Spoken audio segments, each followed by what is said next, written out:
Hey guys, I'm Shawn Cheek of WebPianoTeacher.com. Today I'm going to teach you how to play Pressure by Billy Joel. Let's take a listen.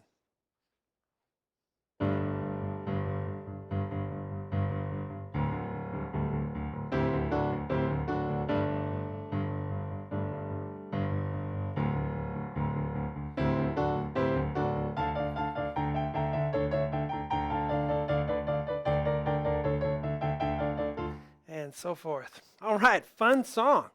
A little interesting thing about this one is you'd think there's no piano in it, but there really is. If you listen really close, there is piano in there in the background. It's almost like Billy just had to have some piano in there. But definitely the main part of the song is that neat synthesizer part in the right hand. We're going to learn that. But guys, welcome to our online piano community where we gather together to learn, play, and share the music that we love, creating a culture of encouragement for all you guys out there who are trying to learn piano online. You can do it. Millions have.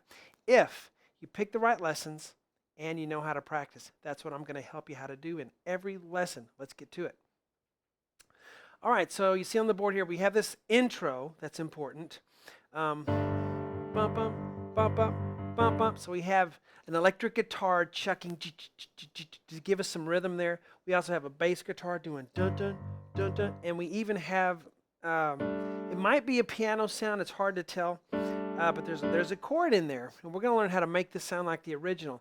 For you beginners, there's a simpler way to play it, and for you more advanced players, I'm going to show you how to add some more bells and whistles to fill that rhythm out. Okay, so let's get to it. So I do have a Kawai MP11 SE in the studio today. We just have the piano sound that comes up when you turn it on, which is my favorite sound. You also can try a synthesizer sound as well. Those of you who have electronic keyboards, mess around with that a little bit. But so, you know, we look at this beginning. We definitely have a bass guitar going dun dun dun dun dun dun dun dun. You can hear that if you put headphones on and listen.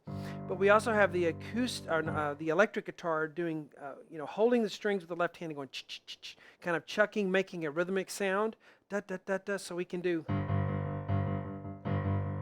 kind of fill it out a little bit. So I'm going to show you how to do that. Then we have the bum bum bum bum dun dun dun dun. Okay, so we can kind of vamp and fill in a little bit for you more advanced players. But let me show you the simple way first, okay, which sounds just as good, I think. This kind of looks like a smiley face to me, doesn't it? Two eyes and a mouth with the G's. Anyway, we have a G octave. You can do the octave or you can just do a single G. But I think, you can handle an octave if your hand is wide enough. Low G, high G. Here's middle C, so I'm down here. Okay? So dun dun, dun dun, dun dun, dun dun. So it's 4 groups, okay? For each count. There's 4 counts there. And these 2 are fast. Little space in between. That's what the dash is for. Dun dun, 2, 3, 4. So stay real loose in your hand. 3, 4. See how I'm kind of moving like this? Kind of helps to play it. 3, 4. In the right hand we have G, A, D. 1, 2. Now whether that's a piano sound or some other effect, we had all these effects in the 80s, didn't we? And so that's the very kind of basic way if you want to do it that way. 1, 2, 3, 4. Let's continue with the basic way, and then I'll show you how to make it a little more filled out. So we go to D here. You can go to a lower D or a higher D. I'm just going to go to a higher one. D, D, D. All right? So this is the same rhythmic pattern, but a different note. We were on G, G, G, D, D. Then we have this chord, C, E, G. Okay, just a basic C chord. I'll use 1, 2, 4 for my fingering. And then D, F sharp, A. 1, 2. Okay, so I have 1, 2.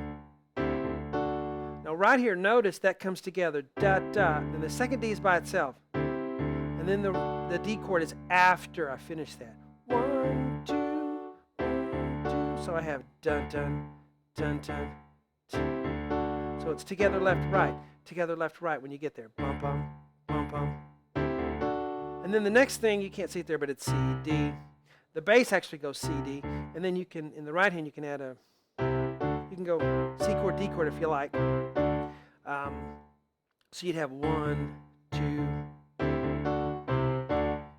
All right. So really, I think there I just have the bass, the C and the D. So it's 1, 2, da da da. All right. So there's a C D there, which you can't see. So from the very beginning, the simple way is 1, 2, 3, 4, 1, 2. All right, and then it would repeat and go back. See the 2 there, showing you this. These 2 measures are 2 times. Now, the more advanced way is to combine the bass and the electric guitar. So you'd go dun dun and then thumb thumb. Just add a thumb thumb after each one of these. See that? Da da 3 4. So it's together together thumb thumb. And the first 2 are louder. Da da soft soft da da. So you kind of get the bass sound as well as the chucking on the electric guitar. Da da da da da da da da. You can even do a little bit on the right hand, a little more.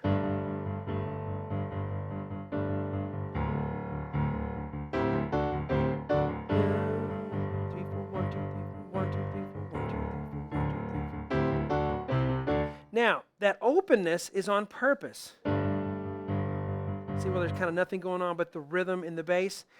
That's the way it's supposed to be. That's the way it's supposed to sound. And then loud, loud, dun, dun. So that when you come in with the C chord and the D chord, it's really punctuated, okay? Now, when we get to this part, in part 2, there's a way to play that easier as well. I'm going to show you an easier way and then the way it's really done with the harmony part. And also some techniques. We'll look at some techniques, and that just means physically how to play that and make it easier. There's some small things that you can do with your hand to make that synthesizer part a lot easier to play physically, okay? So you don't get all tensed up. I'm going to show you those things in lesson 2, but hopefully you enjoyed part 1, and all the rest of the lessons are on the website, as well as a download of the sheet for this. That's really helpful if you're really going to practice this and learn it. Guys, I hope you enjoyed the lesson. Talk to you later.